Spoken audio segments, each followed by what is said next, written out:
Hello there. Welcome back to Tales from Tosche Station. And guys, there is one, two, three. There's three people in my room right now. Who are you people? What are you doing here? I don't know. What am I doing here? I have no idea. I just showed up here all of a sudden. I'm so confused. The wills All right, themselves guys. summoned us. Well, today we're going to be talking about everybody's favorite edgelord, Sith Lord, Darth Jar Jar.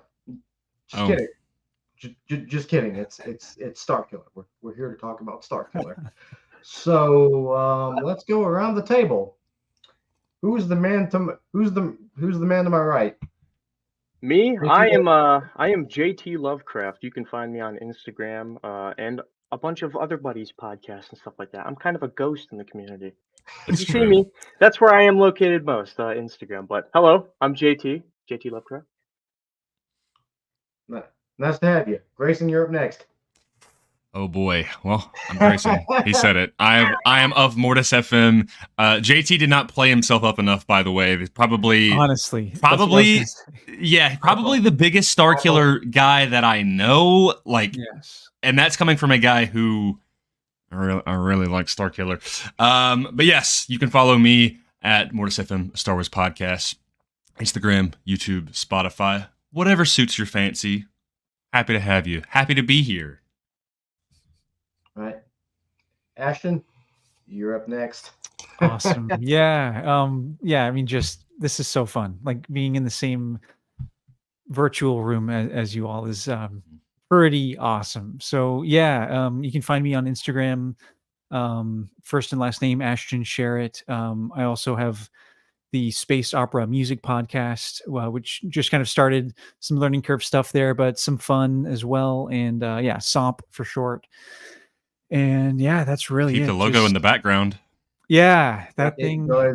Dude, I have it on all the time. I love it so much. Yeah, it's awesome. It's awesome. So cool. Dude, yeah. the neon orb is just so like Lower City Coruscant. I love it. Yes. I love it. Dude, yes. I'm not gonna of everybody's setup that we know, I think your setup might be the one that I'm like the most envious of. It's just just looks so cool.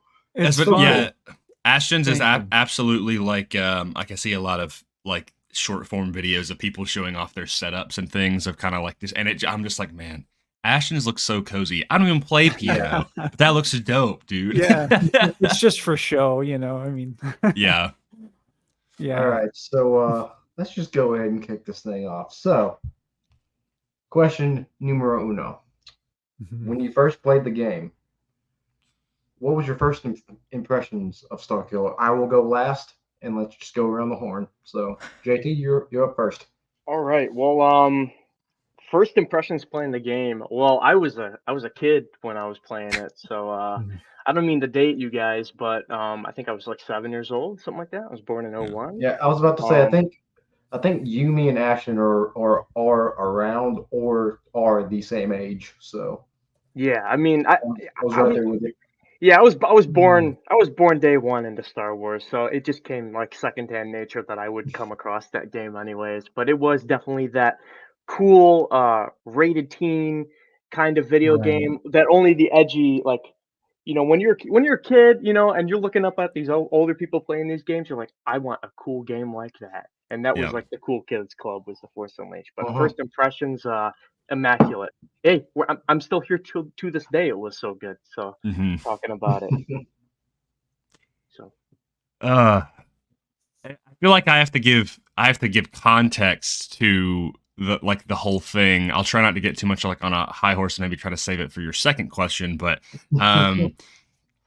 at least just in terms of like the Force Unleashed in general, I think was, for me at least, and for a lot of people.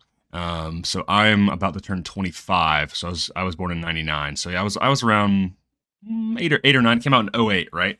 And so this was not the first time that Star Wars had like a big event that was outside of the movies. So this was the same year that the Clone Wars was starting. That was kind of the other big thing. But when you think of in terms of like big things outside of Star Wars that weren't the main movies, basically the only other time that something like The Force Unleashed happened was with Shadows of the Empire in the 90s. That was like for the original trilogy kids, or kind of in that middle era where all you had was the original trilogy. That was the big thing. It was the books. It was the comic book, the video game, but not just one version of the video game, multiple versions of the video game. And so Force Unleashed was exactly like that. So I remember my very first kind of witnessing of Force Unleashed is my dad was subscribed to StarWars.com, and they would send like new trailers for stuff. So that would include, as well as like the Old Republic cinematics, which are obvious. That could be a whole episode in and of itself. But sure. I owe a lot to my dad when it comes to being exposed to Star Wars stuff. Like, trust me, like my dad is 50. He'll turn 51 in January, and you would be shocked at the sheer amount of Star Wars knowledge he has. Like I'll talk to him and I'll be like, how do you know? Like, I feel like I know a lot about Star Wars. How do you know that? And he's like, because he read the books and stuff like during that time. And so I remember being, like probably 7, and my dad being like, Grayson, come here, like come look, check this out. And he had on his phone the initial reveal trailer of that robed figure. Dude. And just in that kind of it kind of looked like Coruscant, but it was kind of whatever you wanted it to be, and just ripping down that Star Destroyer and it's stopping right front, and then it just cutting to black. Yeah, just the lightsaber reverse grip, and I was like, whoa! I was like, what is that? And that immediately just was like just pulled me in, and I was like, oh my gosh! And so then we fast forward to when I actually got the game, and that's an entirely other story in and of itself that I'll say for the second question. But I was just like, this guy, my first impressions, I was like, this guy rocks. Because I've always told, especially on Mortis, like that it was weird how my favorite characters in Star Wars were very, very aloof. Where like I would go through phases where I'm like, oh, I really like this character. Well, but then I really like this character, And so when I think back on like my favorite characters, like in the movies, I kind of narrowed it down to that I think that most consistently was Maul and Luke. But really, my favorite character was Starkiller. And it's funny when you think about my two favorite characters being Luke and Maul. Starkiller, in its essence, if you boil it down, there's kind of that famous interview of Sam Witwer talking about how many fifths of Starkiller is. But really, Luke and Maul are such a perfect kind of like, if you combine those characters as a really beautiful combo of Starkiller, and I think it makes a lot of sense why I was like, man, Starkiller is sick. Like the secret apprentice of Darth Vader, like what a cool story. What a cool and wild idea, right? And so I think a lot of, we're kind of in the same kind of age range. I would say we were all at least young enough to play the game. It just became such a big part of our core Star Wars. So that was definitely for me where I was like, man, this guy rocked, the ragged armor, the reverse grip red lightsaber, the lightning, the shaved head. Like I was just like, that was in that era of, Infamous and God of War and all of those those video games, which I personally did not play, but that was kind of the Star Wars equivalent of that. So anyway, there's my long-winded story about how I think Starkiller is sick. Dude, what you said?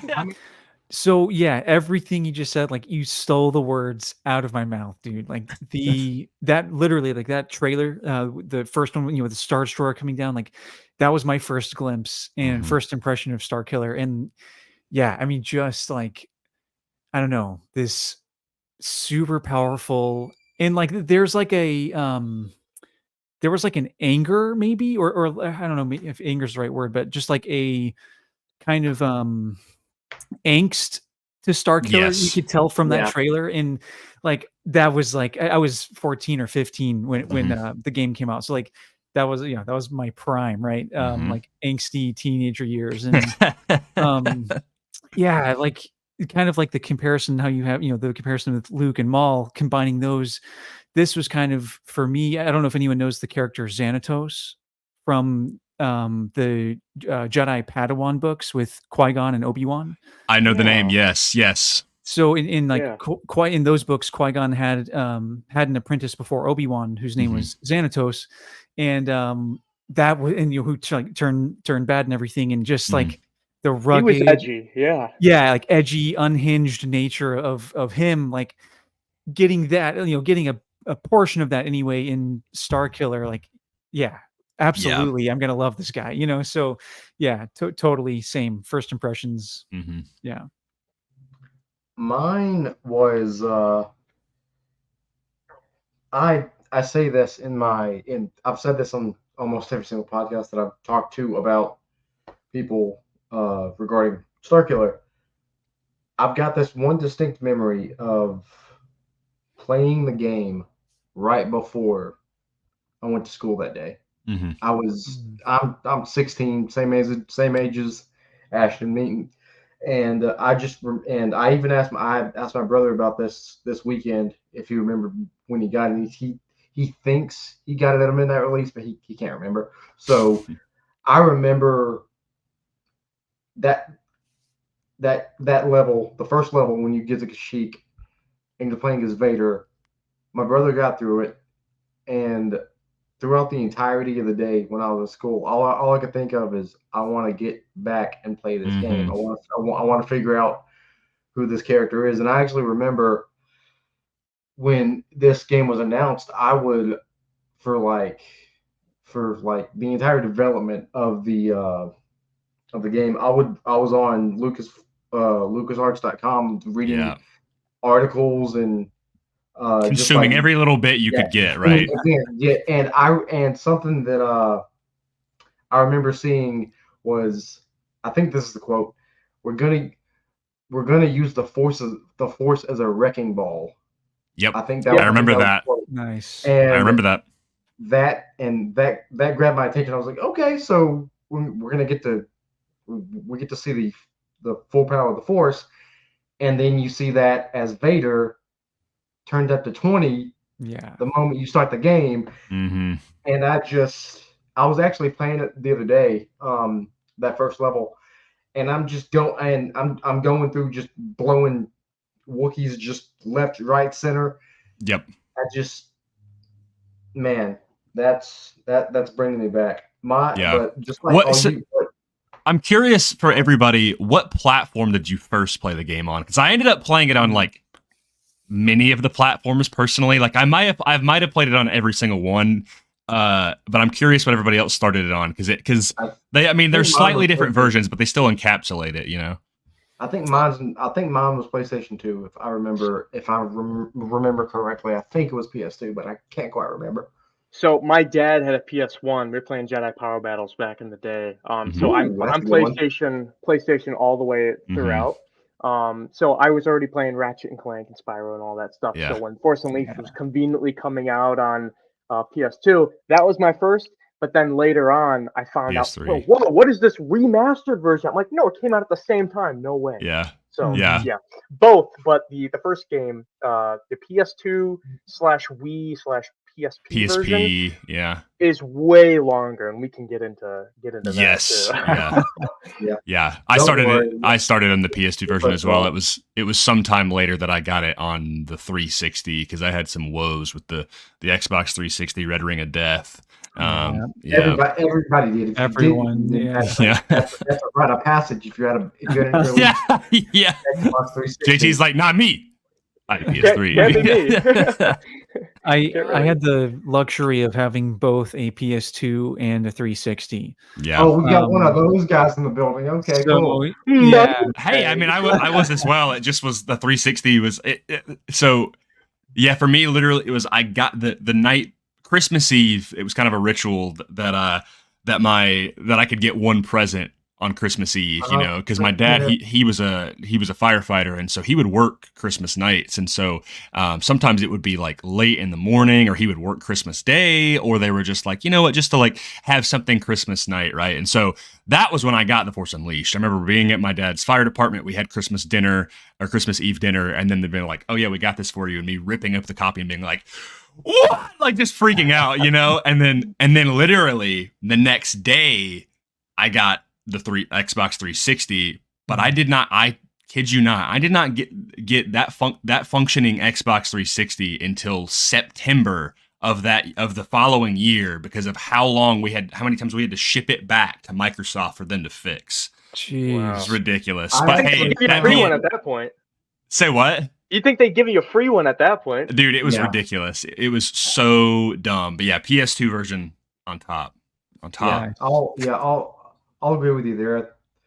The Red Ring of Death was just this is a side tangent. There's a shop in the town that I lived in at the time that actually repaired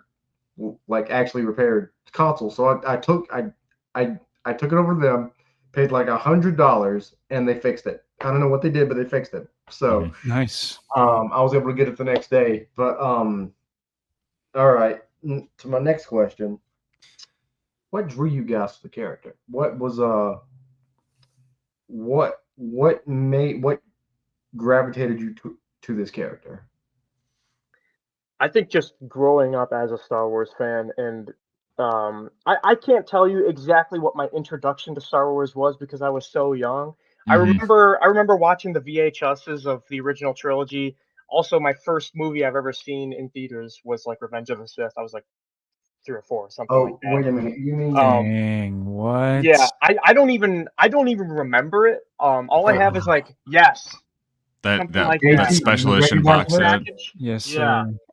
We had a little tiny VHS TV that my dad had that I could just plug into my room and I would watch it on repeat all the time.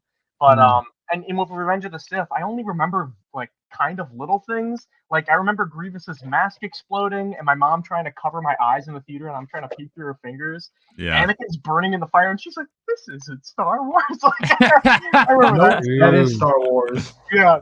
But just growing up with those elements and hearing like what you guys said, of like the advert and then the idea of maybe Luke turning to the dark side. This is like the coolest innovation that no one's ever heard of before. And comics have been running too. They've been coming up with cool comics, like Crimson Empire and all that. But dude, that was the thing. That was the game. Yeah. Yeah, I mean, I kind of went on my rant, and the first question kind of doubled for the second question. But yeah, I mean, it was just the idea of like I watched all of the behind the scenes and the making of. Behind me, I won't pull it out just because it's under that stack of stuff. But I've got the making of The Force Unleashed, and it's very good book, very entertaining. Tons of cool lore details, especially about all the pitches they had for the game of it being like a Wookiee rebel game at one point and all kinds of stuff. It was going to be like thousands of years after the original trilogy, and it was going to be like this murder mystery thing. It was like crazy ideas, right? And eventually the Force Unleashed one stuck. And yeah, just that idea of like, at least for the gameplay mechanics of being that the Force being a wrecking ball and like let's amp it up to 11, right? Like let's just go full Super Saiyan with the Force, which is also why I'm a big reason of people being like, oh, like Starkiller would like destroy all these people. It's like, well, yeah, but it was a video game. Like Shaak Ti is out here controlling a Sarlacc pit and stuff. Like it's supposed to be kind of just like kind of way over the top, right? And so kind of exaggerated. But in terms of Starkiller, yeah, the idea of Vader having a secret apprentice, just that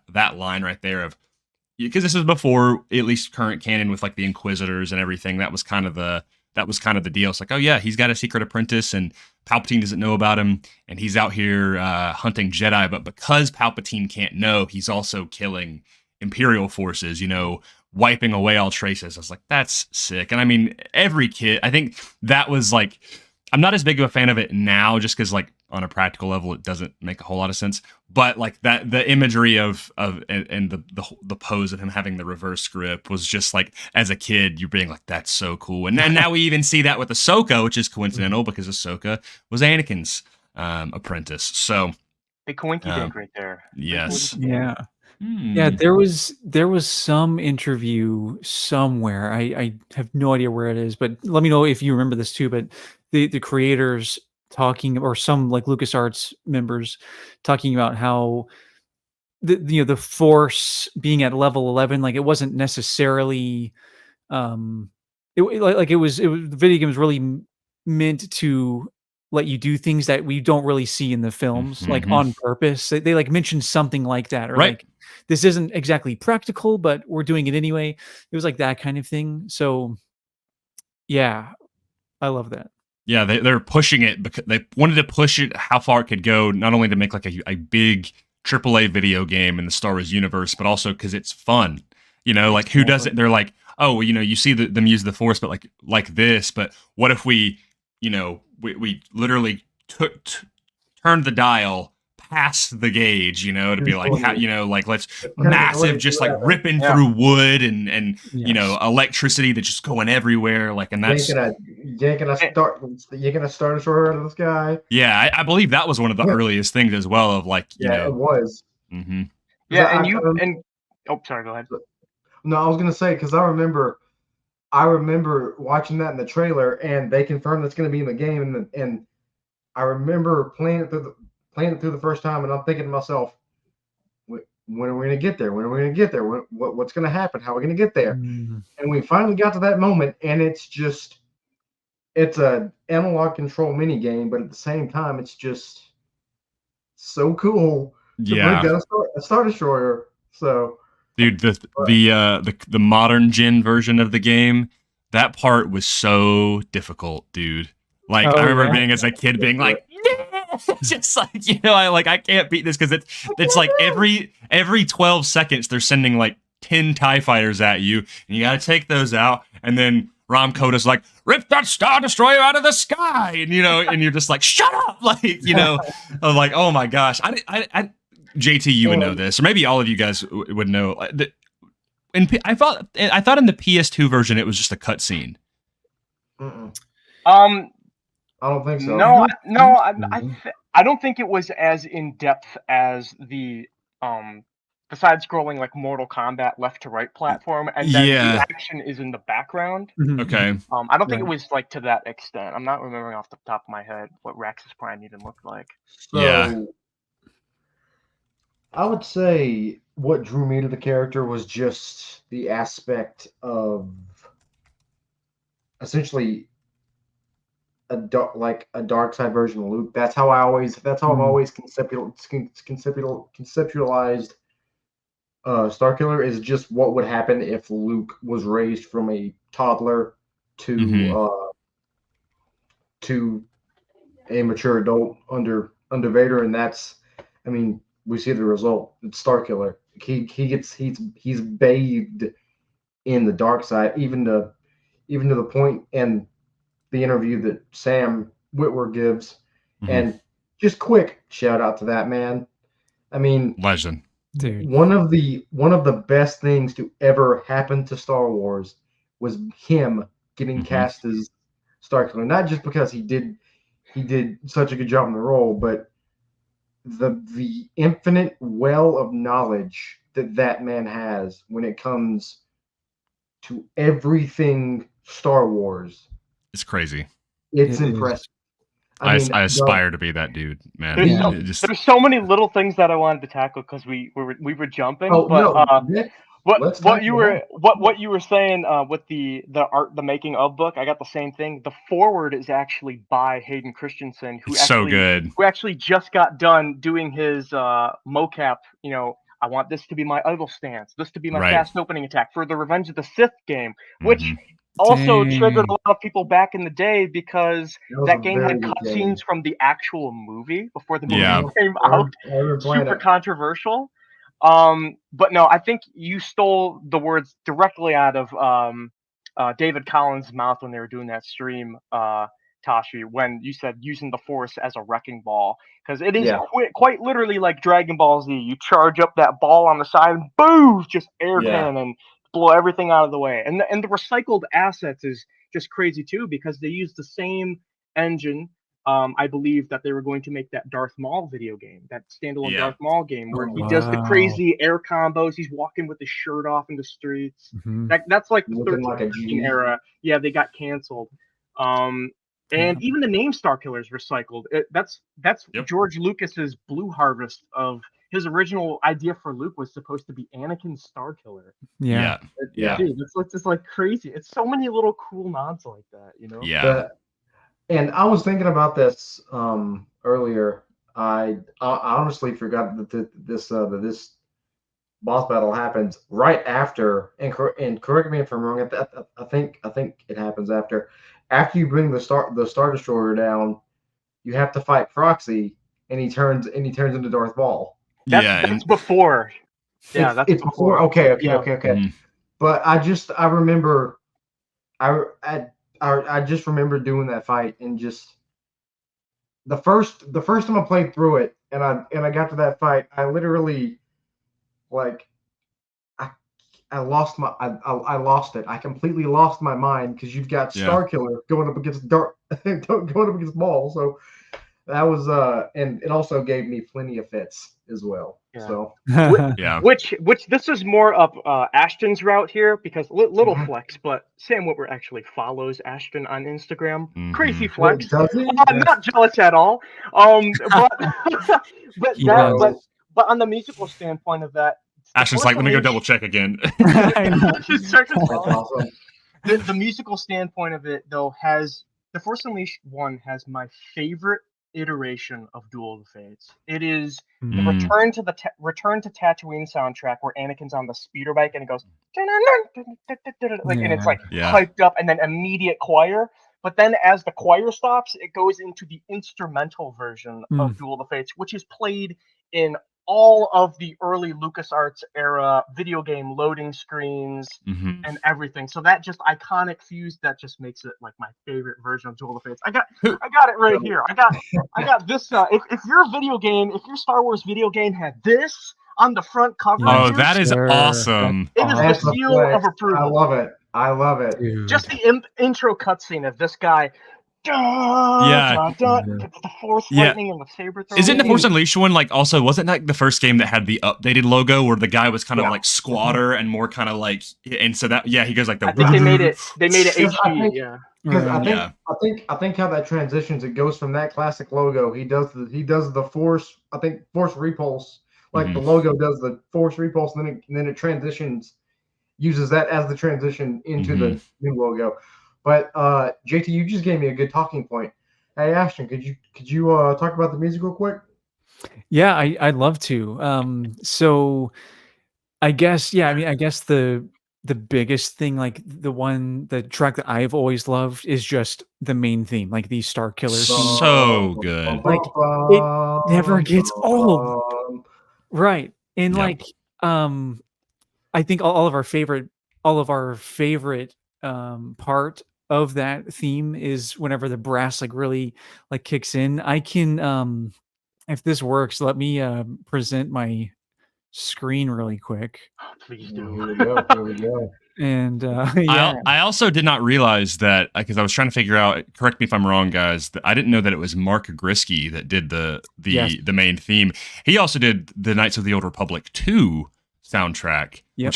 which is actually a phenomenal Star Wars soundtrack. Like because it was a different composer than Force Unleashed. Sorry, not Force Unleashed. The Knights of the Old Republic 1, Right. which was Jeremy Soule, which you did a breakdown just the other day on Star Wars Bounty Hunter, which was also done by Jeremy Soule. So there's kind of like this weird like little club of those early 2000s games of those guys that did the scores for those, and like I think growing up on that is so fundamental for like the Star Wars sound that we have, and yeah, I mean so yeah, Dude, yeah, I actually I wrote down this quote that I'll read off really quick. So this is from an interview with Mark Grisky, the composer, as well as Jesse Harlan. Who Jesse Harlan? He was the music supervisor and in-house composer at LucasArts. So Okay. like a big deal. So which yeah, like R.I.P. LucasArts. But yeah, the Shame. quote. This is so cool. The quote is. We had to make sure that the game's score started off rooted within the prequel trilogy feel of ethnic percussion and sweeping themes that spoke to the nobility and grandeur of the old Jedi Order. As the game progresses, however, the Empire gains more control, the Jedi are hunted, and the ordered control of the prequels gives way to a more romantic temperament of the original trilogy. It's a transition that Mark Grisky handled beautifully. And I couldn't summarize the soundtrack to The Force Unleashed better than that. I mean, that's exactly like that transitional sound, all embedded within the John Williams sound. You know, like it's just a perfect evolution. But yeah, let me share this really quick, so we can all hear like at least what my favorite part of the Starkiller theme is, and then Yeah, man. I have one little thing that I want to talk about with it. So Go ahead. Let's see here. Wait, let me. I think I'm gonna have to. Yep. Yeah. I'm, Can you all I'm hear gonna. that? I'm gonna have to add this. So. Okay. Yeah. Can you? I think we got it right there. Yeah. You can hear that, right? Yes, we can. Mhm. Yeah, Yep. right on. Okay, so I'll fast forward a little bit. So If my you want to play favorite the whole part. thing, play the whole thing. I'm not gonna sit here and complain. Yeah, sure. Okay, sure. I mean, it literally never gets old. It puts me in such a mood, dude. Yes.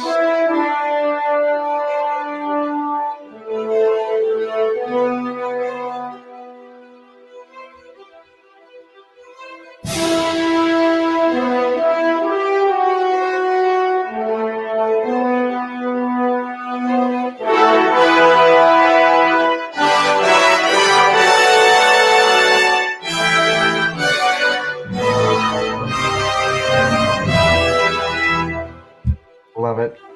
Woo! So Like, good, that's dude. that's so good. The ramping just kind of like scale, you know, it's so, and you can attest to this way better than I can, Ashton, but like as someone who is not really musically inclined, it really encapsulates the feeling of like powering up. yes. I don't know, like it's that Heroism. it's that powering Yes. scale of like, you know, you're building up the power, but also like it of kind of going through that more kind of turbulent part and then end up going into the more heroic thing because of course Starkiller does end up having a face turn, which I think is so important for his character. And but yeah, what I'm so curious what the part was that you were trying to point out.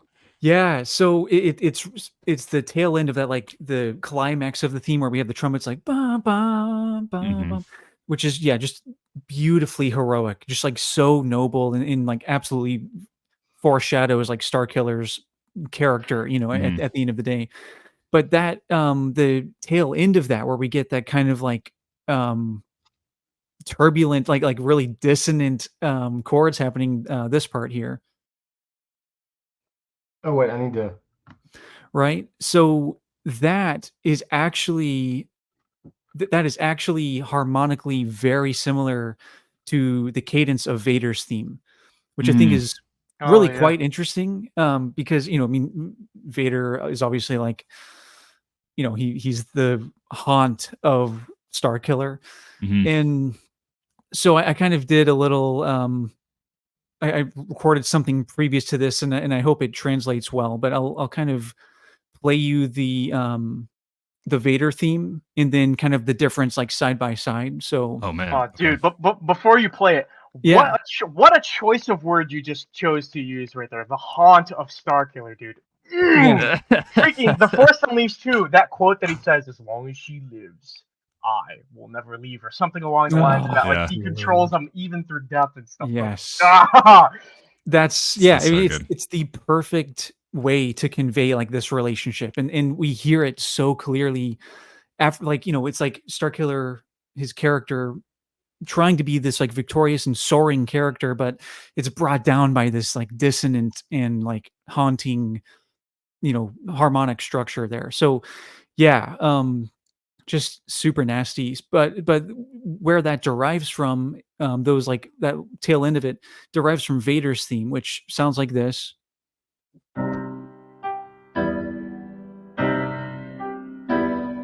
Right?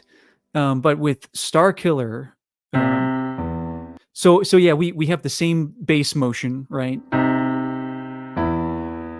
And kind of like that same voice, ba, ba, da, right? But with Starkillers, yeah, so that chord.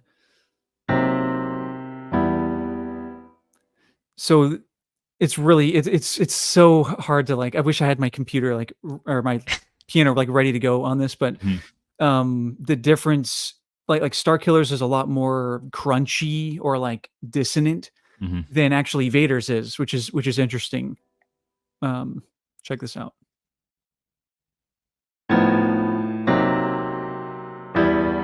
Mm. That's the chord progression.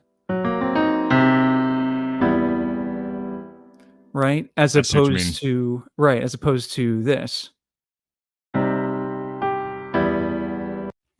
So there's like a lot more, and it would help too if I could like visually show you like the sheet music so you can see like all the extra notes and like the rub, like close together.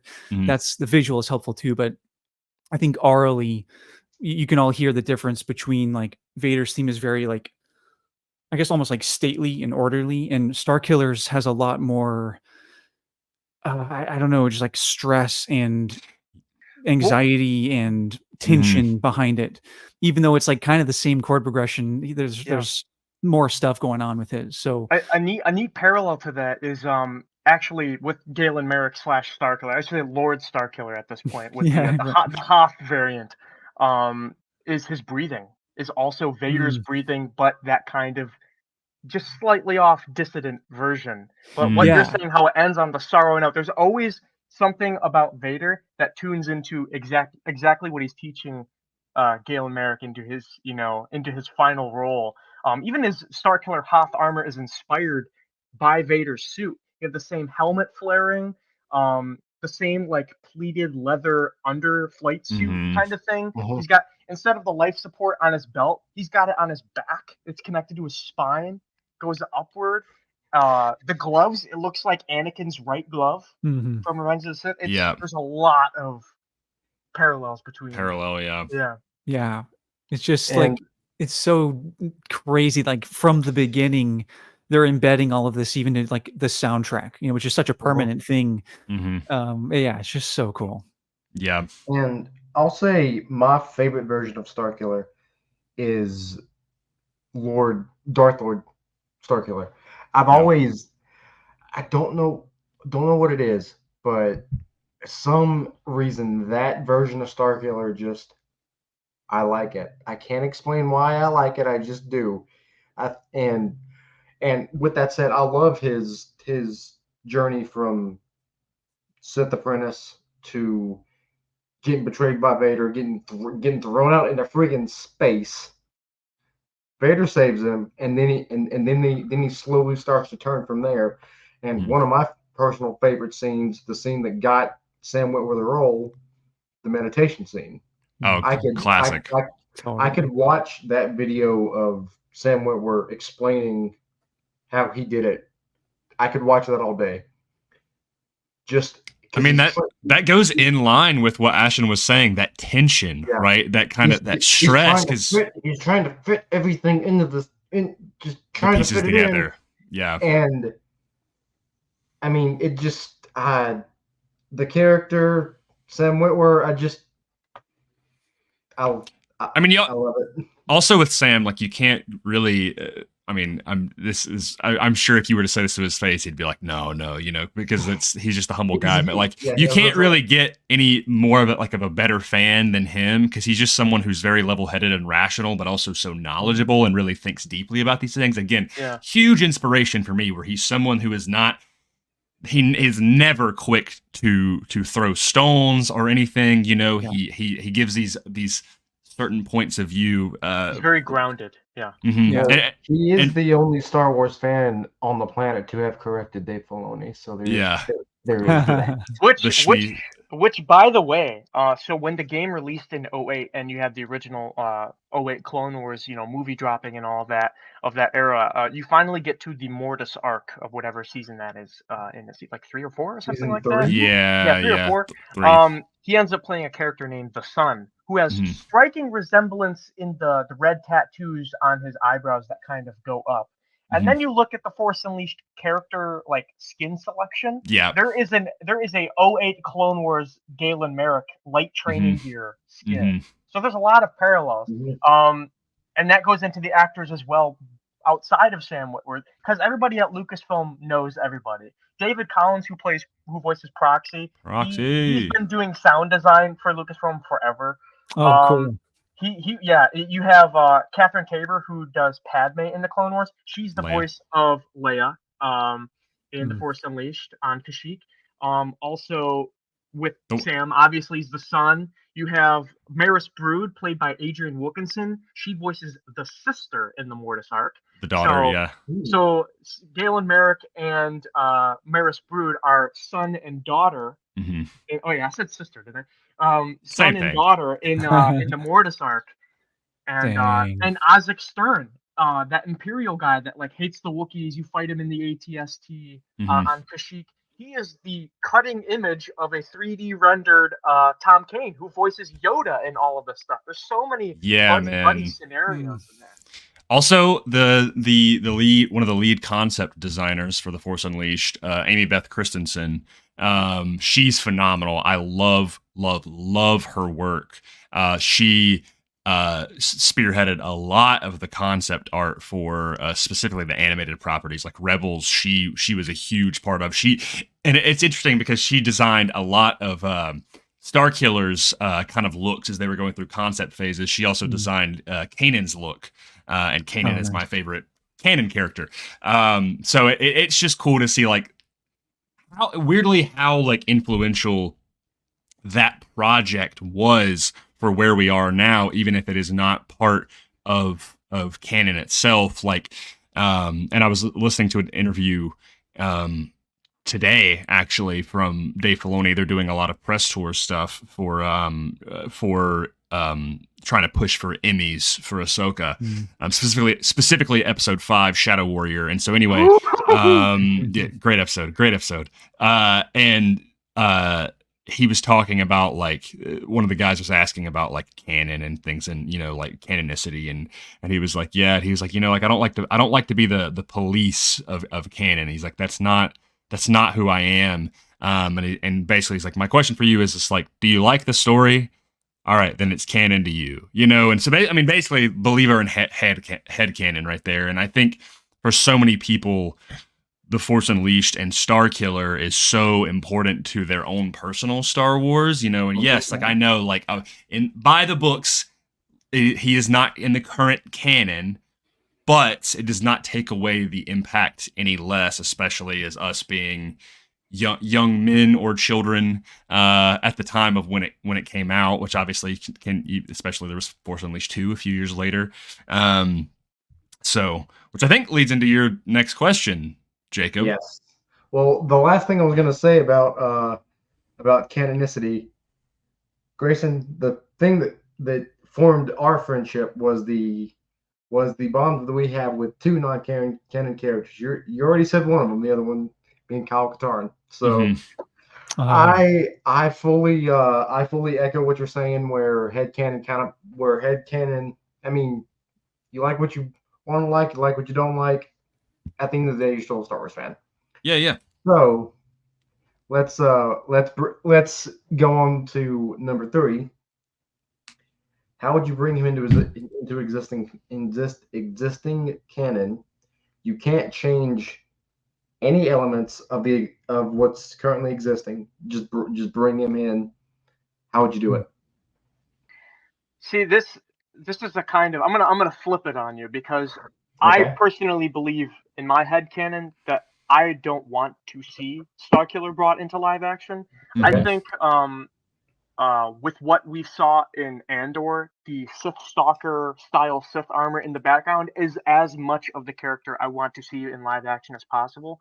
Otherwise, to me personally, it just if it was brought into live action, they would have to dull down the Force abilities, obviously. Which is odd too, because in Kenobi you have Vader doing this like ground repulse move, so maybe they're getting more open to the idea of doing crazy moves like stopping ships with the Force. Yeah. With like that Rey doing that in the sequels and Vader doing that in Kenobi. I think they might be getting more open to doing something like that. The obvious answer that the community would say is something like the Inquisitors, but I personally don't like the Inquisitors at all. I love the concept. Their armor is sweet looking, all of that, but every time they're on screen, to me, I personally just sigh. Chumps! They're chumps! They're just like little pawns, little wee pawns. I get they're supposed to be Vader's, underlings. They're supposed to be cannon fodder, right? But to me, it just doesn't quite hit for me their role. I would rather see something like Crimson Empire, where the Royal Guards, not even the winner really wins in that gladiator arena. Vader, goes ham on them. Kirkanos, all that good stuff, right?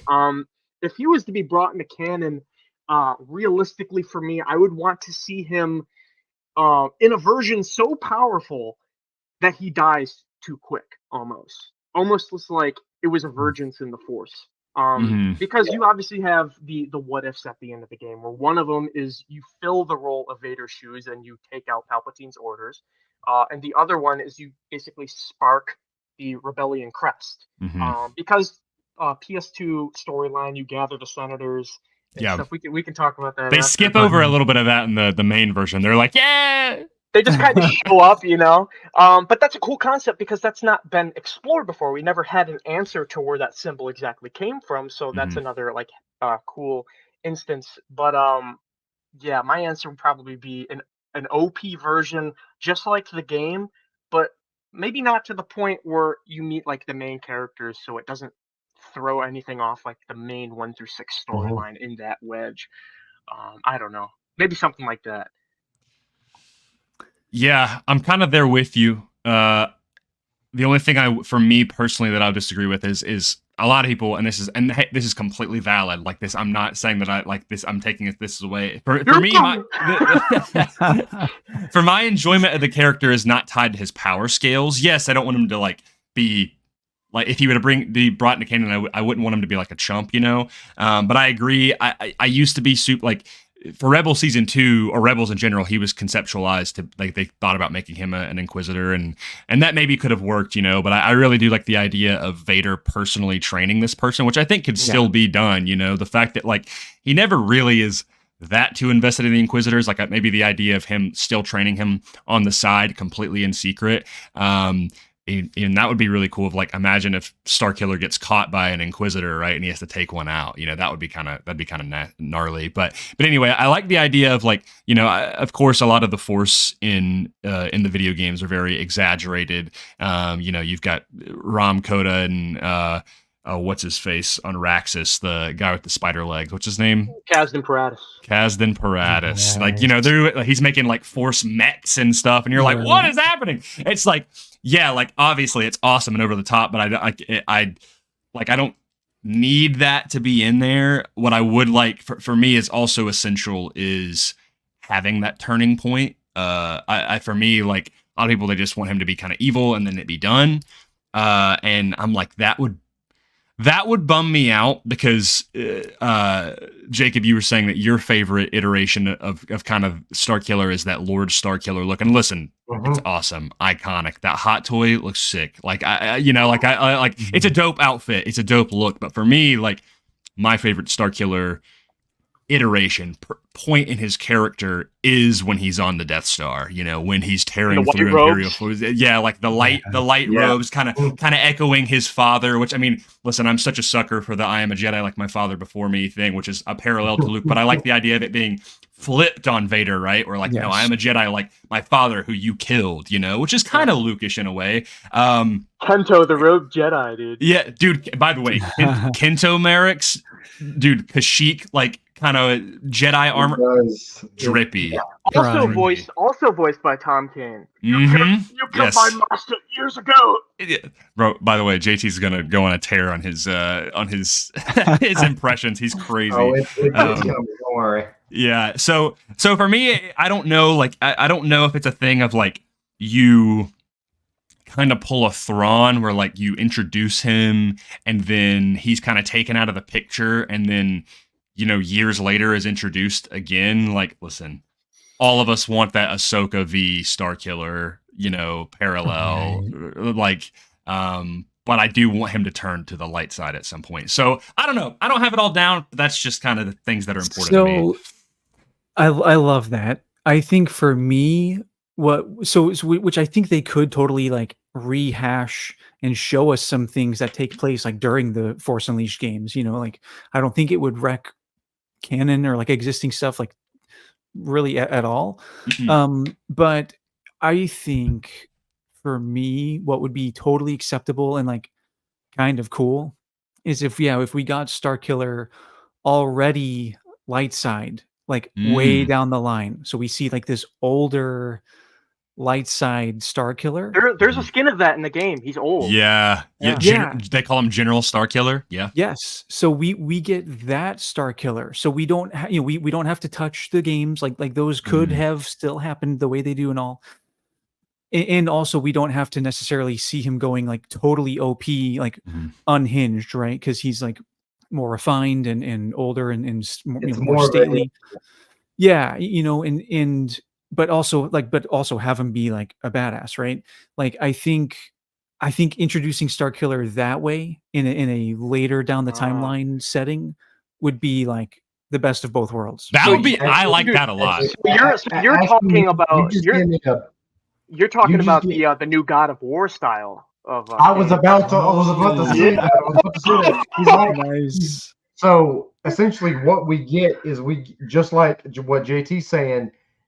We get an older Starkiller. That's, I mean, he's still as OP, but he's learned how to control. He's learned how to control it, just like Kratos learned how to control his anger, and he doesn't let it out. Old man Starkiller, baby.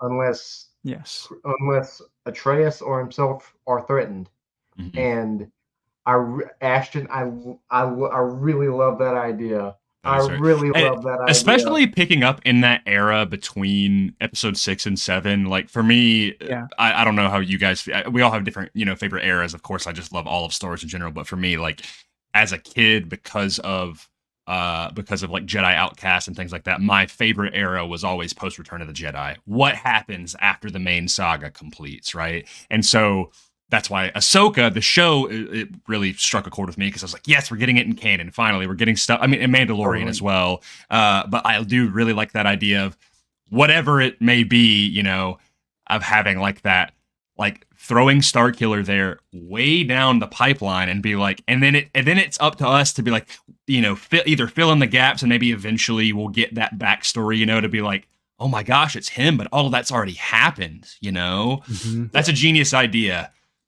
Dude, watch them throw in the Yu Zhang Vong, old Starkiller versus Yu Zhang Vong. OP versus crazy. Wild. That would be wild. That would be dope. That Legacy era. So that would be the best. Let me tell you guys how I would do mine. Yeah, re-enlighten me, Jacob, because it's been a while, and I want to. Maybe we can all come together with all of our multitude of ideas. Although Ashton kind of dropped the best one, so. So I was actually listening. I was getting high on my own supply while I was driving down to the beach last week. I actually put that episode on just to listen to it again, and so this is my idea. So Vader goes to Palpatine and says, "Hey, I've got this secret apprentice that I'm training.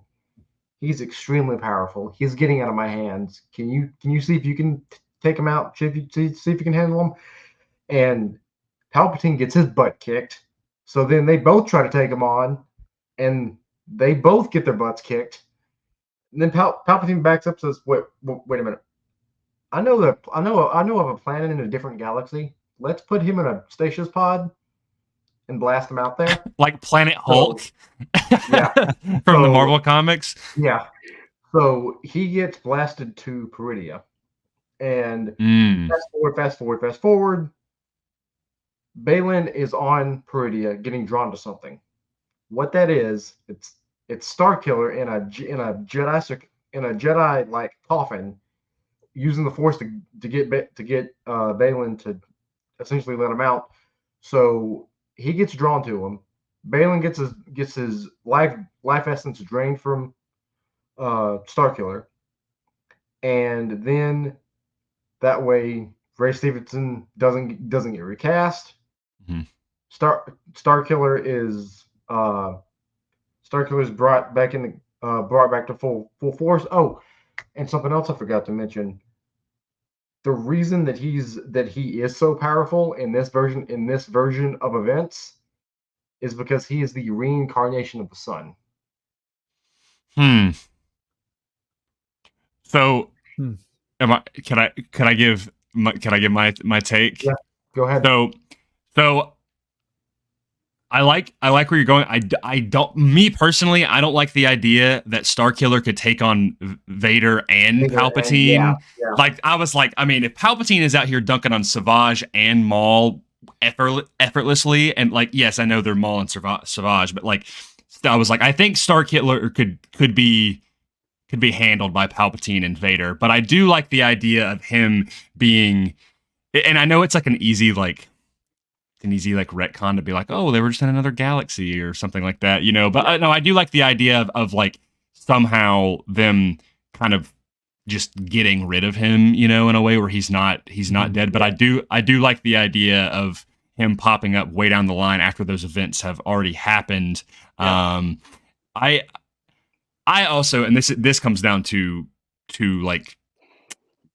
just kind of your own preferences when it comes to filmmaking and stuff. Like, I think with Baylan, like, I think he should be recast. And I personally, I like Baylan a lot. So I don't want him to just be like Starkiller, you know, and then because I'm like, oh, okay, that would be kind of sucky. But if you're going with like the Sun route, I do like the idea of like maybe, well, I don't know.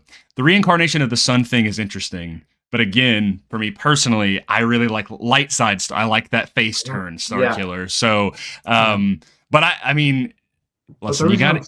But the reason that I'm saying that is because we essentially, I personally think that Ahsoka is that light side version of Starkiller. Yeah. That's what we got. And the reason that he's going to hunt down Ahsoka is because not only is he the reincarnation of the Sun, he's got some of his memories with him.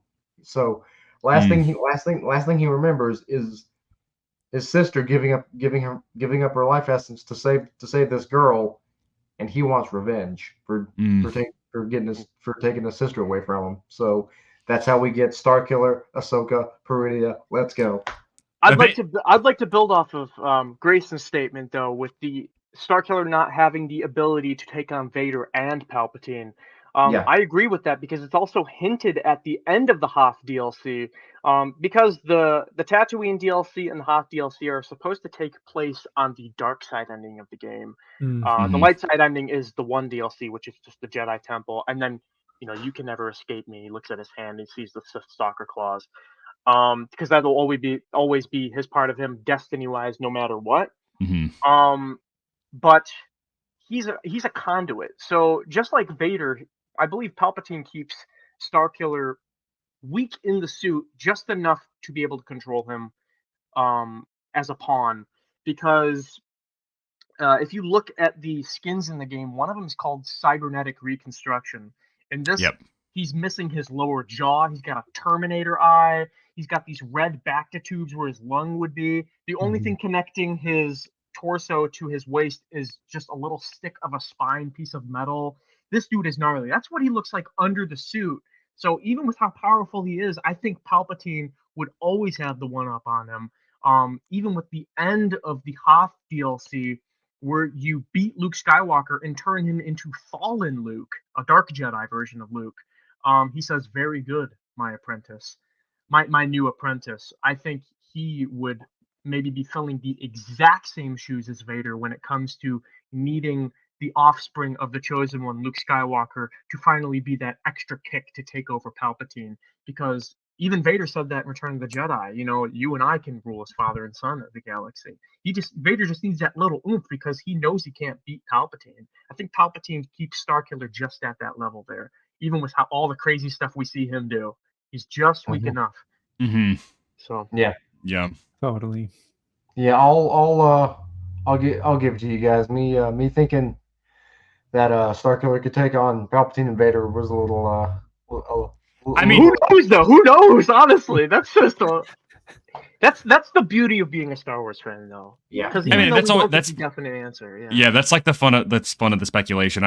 For me, it's like I'm someone who is very considerate of like how the Force balances itself out. When you think of Vader and Palpatine, at least at their prime, they're kind of the top dogs, and it's like, could Starkiller do that? But I do like the idea of him giving them trouble, and the being like, we gotta do something here. Yeah, and even if it was like some other people took care of it, right? Like, I mean, like say it was like all the Inquisitors, all of them that are alive or whatever have to like square up against Starkiller, and they're the ones who end up like, jettisoning him off, because he's still, even though he's not a Jedi, he's still a threat.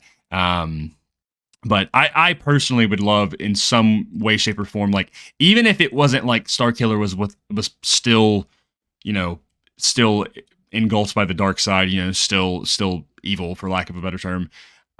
Like the idea of them possibly Ahsoka sensing that darkness within him, and feel maybe there's some sort of threat. You know how when it gets to like, good example is like in I think it's chapter 13 of The Mandalorian, the one where Ahsoka shows up. I believe it's just called the Jedi. When her and Mando square up, right? And it's like they have this little fight, and then they realize, oh, they're actually kind of on the same side. Like that would be enough for me to be like, oh, we get a little bit of that Starkiller Ahsoka action, and then to be kind of be like, actually, like we're not so different, right? And then to get that character development of be like, oh, we were both trained by Anakin. I mean, not Anakin, but like I was trained by to kind of use that way for both of them to be able to find, like, I mean, yes, Ahsoka got her kind of closure in the show, but maybe now that Ahsoka has had that character progression to be like, well, let me help you, like let it like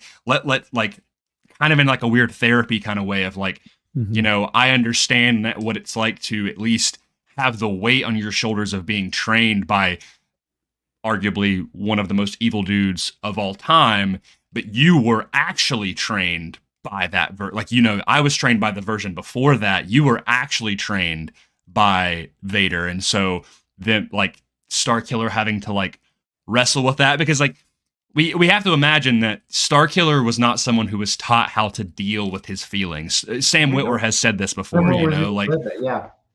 yeah, it's like that's the same way like when he sees Juno, right, to be like, it's like a little kid with a crush, because like he's just been isolated his entire life. He's like, oh, I've never had these feelings before. Someone just like, Proxy turns into where he's like bullying him. It's so funny, dude. I mean, be fair, I felt that way when I saw Juno. So I mean, we were that's why we really liked Starkiller. We were like, woman.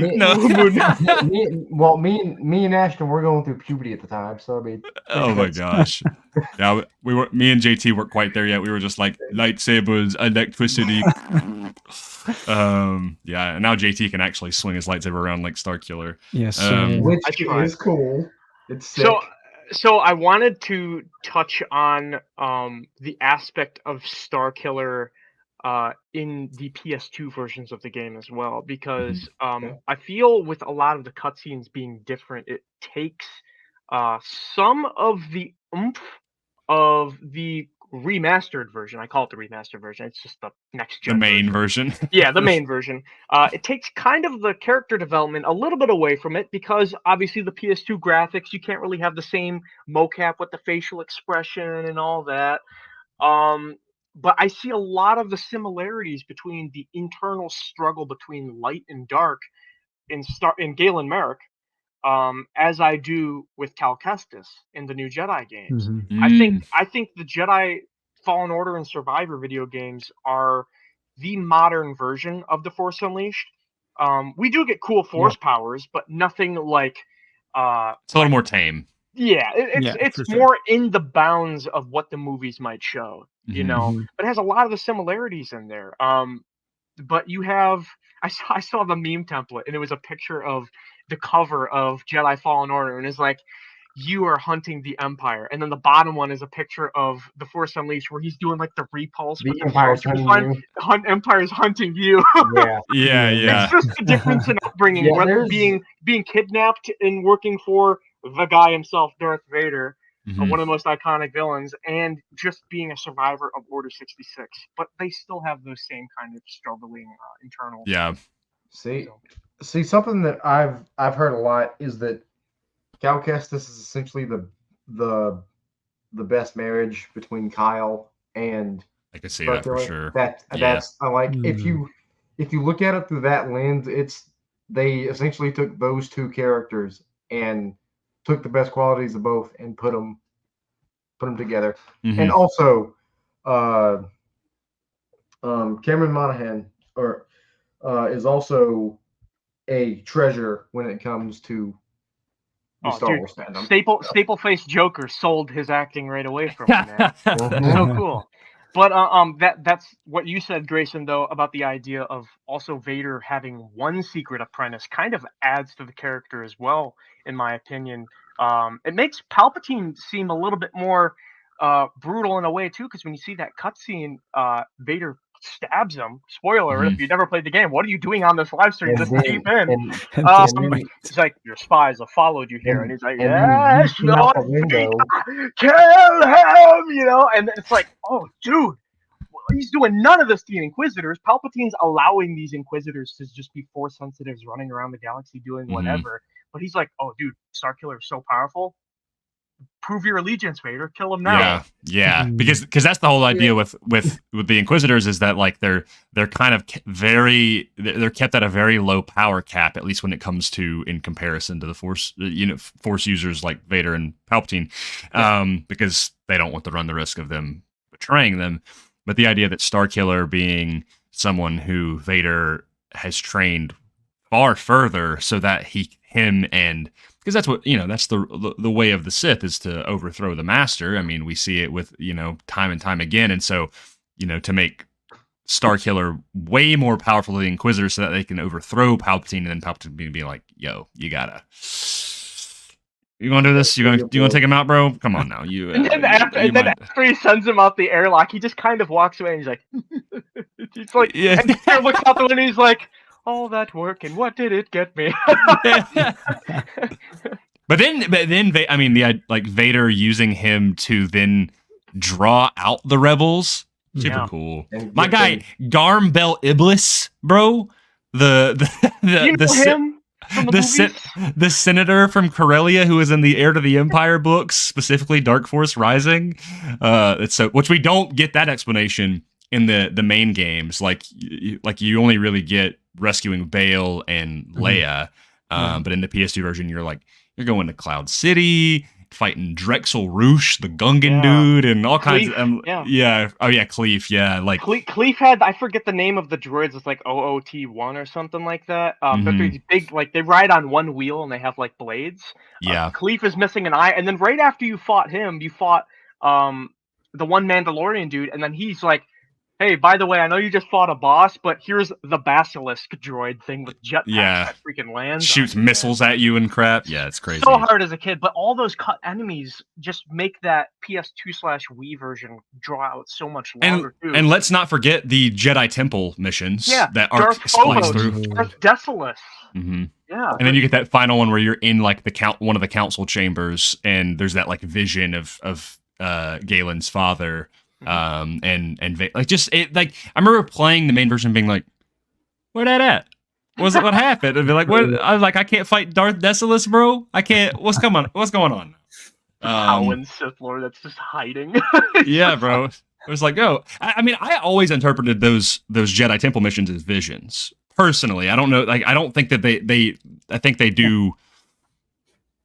I think they do maybe like if I were to play it now, it might be a little bit more cut and dry. But as a kid, I was like, there's no way that he's just repeatedly going back to the Jedi Temple over and over and over again and fighting these random Sith Lords, bro. And especially with the last one of it being like his father, I'm like, okay, this has to be him, like a recurring vision of him going to this Jedi Temple. But actually, you just gave me something to think on. Mm-hmm. Kanan's vision of the Temple Guards in Rebels. Mm-hmm. That's very similar. Trials along the same lines. Same thing with what Ahsoka deals with when they're all in that temple on Lothal, right, where she has the vision of and gets that confirmation that Vader is Anakin. It's cool stuff. I'm a sucker for that kind of mystical stuff. And on the cut characters as well, might be small to a lot of people, but I'm sure you guys have seen this guy right here. Oh my gosh, you love talking about this guy on Raxus. Yeah, so this is a junk golem. So in the remastered version of the game, they completely changed all the enemies on Raxus Prime, the junk planet, to Jawas and Rhodians with guns, and these amalgamation of metal pieces that build this like bionicle looking dude that has like a electro pike. I always thought in The Mandalorian, I think it's season 3, when Bo-Katan goes to rescue him because Grogu sends a signal, that like alien bug thing controlling that metal thing is like one of those, I don't know, metal conjunction kind of suits. Yeah. And then you have the Junk Titan, obviously, which is the one they carried over, which is the vulture droid head with the big like hot hammer. But the main infantry in that map are the junk, just whatever travel. I forget their names, but they're just like humanoids with like these big red bug eyes. And when you slice them down and force push them, they get up like zombies like that.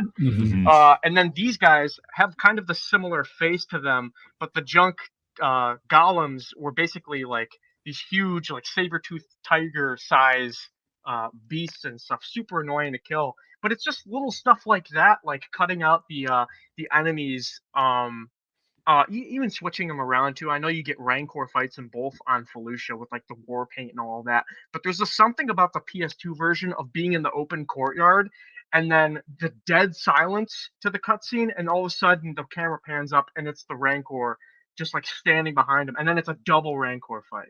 Dude. That's like, I don't know why that scared me so much as a kid playing that too, because it's like they're constantly coming at you too, and you're like just running lightning, running lightning. Dude, in the Jedi Academy game, with that Rancor level, like kind of it was like a storage unit kind of place. It's not that. Yeah. Is it the one where you have to free the prisoners, or is it the one that's like juiced up like Bane? It's the juicy one. Both, actually both. But the one I was talking about was actually freeing the prisoners. That one, for some reason, gave me the creeps always. Ashton, I didn't know you ever played Jedi Academy, so that makes me very happy. The best, my favorite. I think we're gonna get another one for Jedi Jedi Academy. Oh, don't even get me started, brother. Don't even get me started. Let's do it, baby. Let's do it. Dude, speaking of Kyle Katarn as well, something that the can you hear me? No. It's a whole other rabbit hole to get down. No, we were talking about Kyle. I just wanted to touch on this briefly. Is the idea of those being the LucasArts era of games as well. And then you have the central point of that being like the Dark Trooper project as well. The Force Unleashed remastered version. The PS2 version doesn't have it, but they have the Dark Trooper enemies called the Purge Troopers. This was before the Jedi Fallen Order Purge Troopers, where they have the airborne helmets. These are the OG Purge Troopers, right? Rocket on their shoulder. And Grayson and I were talking off stream like a while ago of like we were trying to dig deep, find information of what variant of Purge Troopers these are, because their only sighting of them is in the Force Unleashed one. And if you know anything about the Dark Troopers, they kind of go on and off when it comes to them being controlled by a human, like a half human cyborg in the suit, or just a full droid. But in the game, I didn't notice till I was a lot older that when you actually use Force Lightning on the Purge Troopers, they actually go like they're like in pain. I'm like, whoa, what? There's a dude in there. Yeah.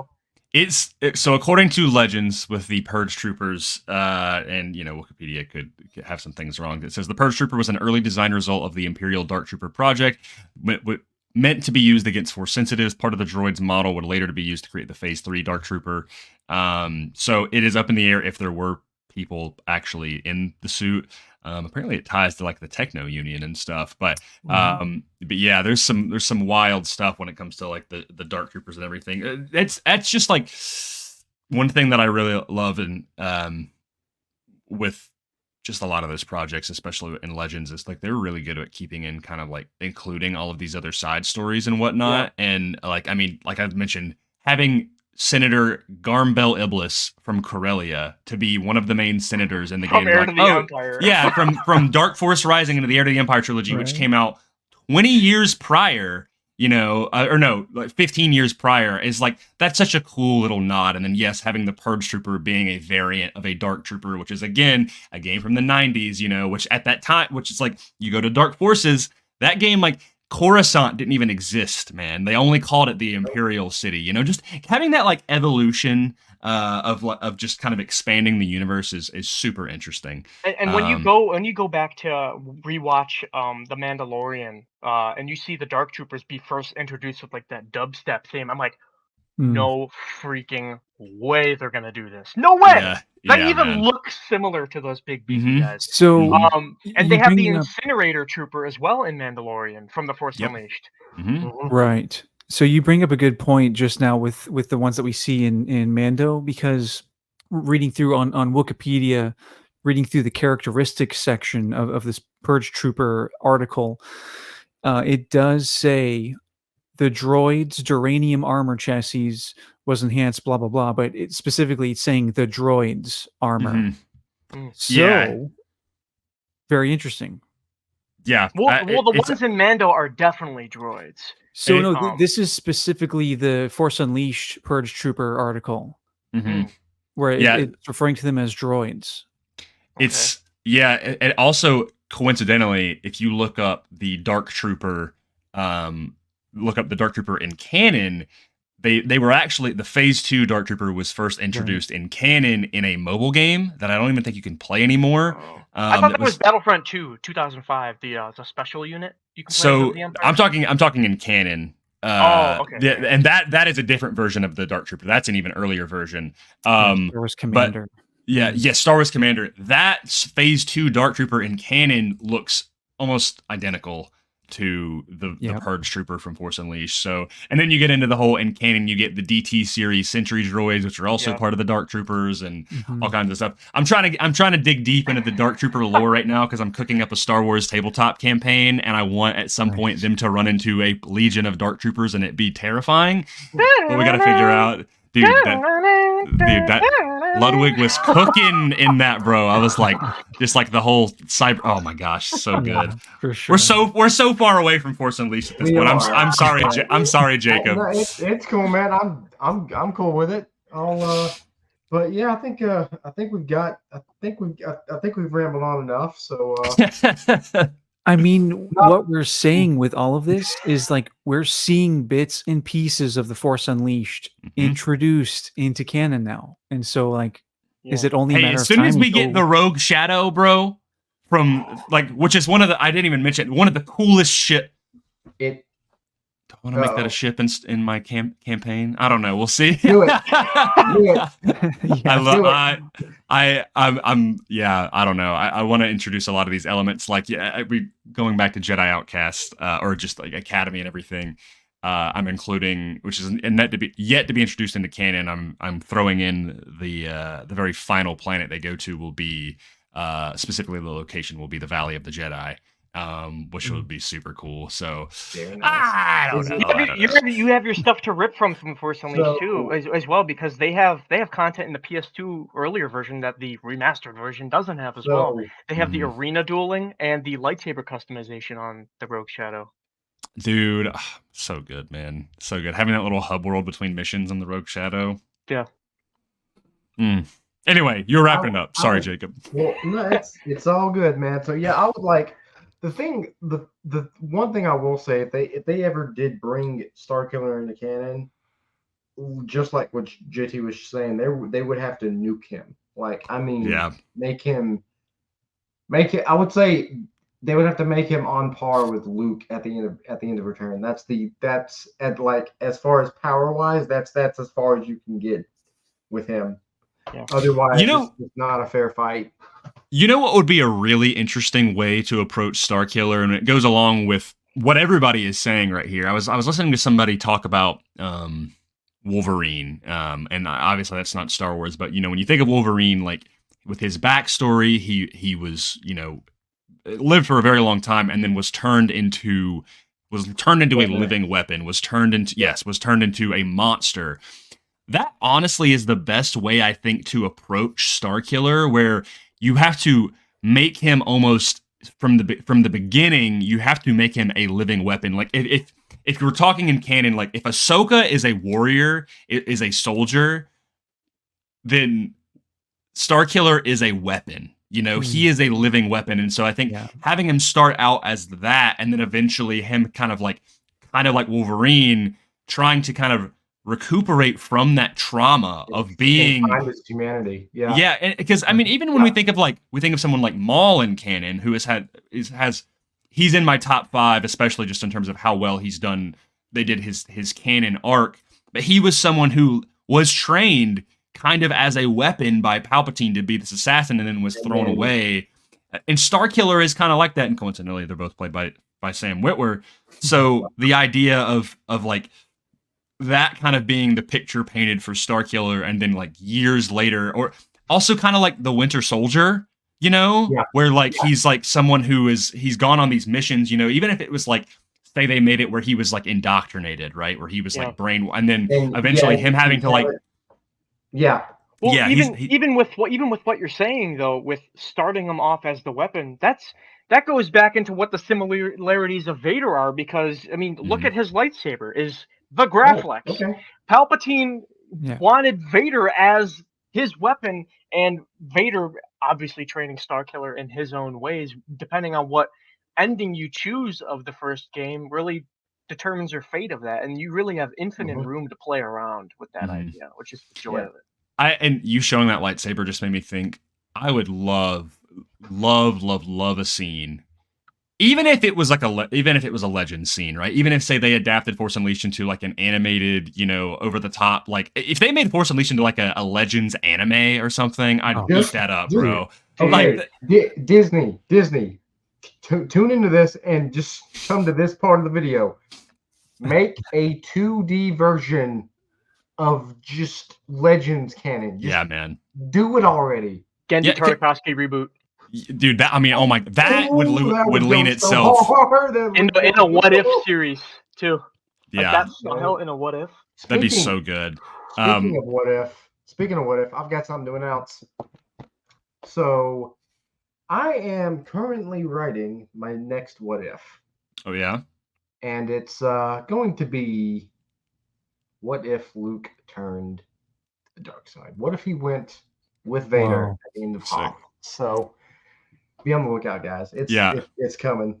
I'm excited. I'm excited for that, just because like that obviously is a very, you know, is one that we as Star Wars fans we naturally think of. We think of that, or we think of, you know, what if Anakin didn't fall, right? Which you kind of already did that. It's coming. It's coming. I've hit a few walls, but that is coming soon. That is the nature of content creation. Yes, producing. But that is very exciting. I was gonna say I would love if they'll kind of round it out. And I'm sorry if I'm like speaking too much, but I would love a scene where Starkiller and Ahsoka and Luke were all able to have like a conversation of like, if it was to be a thing of like, it really, especially like if you take Ahsoka and Luke as well from in canon, like you kind of get Starkiller where like one half of him being the apprentice, but the other half being kind of like a surrogate son of Vader in a way, which is kind of where that Luke inspiration comes from. And the idea of being like, you know, I just would love just having like a soft-spoken Luke being like, you know, you're not alone. Like we're here for you, sort of thing. Like would be. Don't be afraid. Yeah, literally to be like, it's like you don't need to be afraid. Like we're here to we're here to help you. Like we know what Vader put you through. Like and then Ahsoka being like, you know, I was trained by him too before he was Vader, and then Luke, and then maybe Starkiller Starkiller wouldn't even know that Vader had a son, and to be like, I'm Vader's son, and to be like for Starkiller to be hit with that wave of emotion of like, oh my gosh, I'm now directly interacting with two of the most important people that were close to Vader, like to kind of help me like process this guilt in a way. Yeah, his identity. Mm-hmm. That would be absolutely beautiful. I think what would maybe complicate things is now we have Anakin's Force Ghost presence on Feria, and like how does that play in? Like, if all four of them. I mean, what a beautiful. Anakin is like, hello. Sorry, I didn't mean it. He just disappears. Okay, all right. So let's get out of here on this. Okay.